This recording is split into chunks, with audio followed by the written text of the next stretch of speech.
பார்த்தீங்கன்னா நம்ம கடையில் வந்து எப்போதுமே ஆஃபர்லேயே தான் இருக்கும். நம்ம கடை இங்கே பாருங்கள், 150 ஏஹெச் மைக்ரோடெக் 4 வருஷம் வாரண்டி. இன்வெர்டர் பார்த்தீங்கன்னா 3 வருஷம் வாரண்டி. 1100 வாட்ஸ் இன்வெர்டர், 150 ஏஹெச் டால் டியூப்லர், 2 வருஷம் ஃபுல் வாரண்டி, 2 வருஷம் சர்வீஸ் வாரண்டி இருக்குது. இதோடைய ரேட்டு பார்த்தீங்கன்னா எம்ஆர்பி 28,600 நம்ம ஐஸ்லாண்ட் இன்ஜினியரில் மட்டும்தான் 17,100. டெலிவரி ஃப்ரீ டெலிவரி கிடையாது. நேராக வந்து வாங்க, இல்லைன்னா நாங்களே உங்களுக்கு ரேபிட்டோ ஆட்டோ புக் பண்ணி விடுவோம். ஜிபே பண்ணிங்கன்னா நாங்கள் உடனே பண்ணிடுவோம்.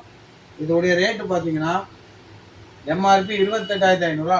நம்ம கடையில் 17,100 தான் எப்போதுமே ஆஃபர். நீங்கள் வேணால் பக்கத்தில் அப்படியே விசாரிச்சு பாருங்கள். இந்த ரேட்டு கண்டிப்பாக தர மாட்டாங்க. மாடல் நம்பர் பாருங்கள் தம்பி, அப்படி மாடல் பாருப்பா. பேட்டரியுடைய மாடல் பாருங்கள், இன்வெர்டருடைய மாடல் பாருங்கள். 1100 வாட்ஸு. உடனே வந்து வாங்கிக்கோங்க. பக்கா வாரண்டியோடு உங்களுக்கு கொடுத்துரும். தமிழ்நாடு ஃபுல்லாக டெலிவரி இருக்குது. உடனே வந்து வாங்கிக்கோங்க.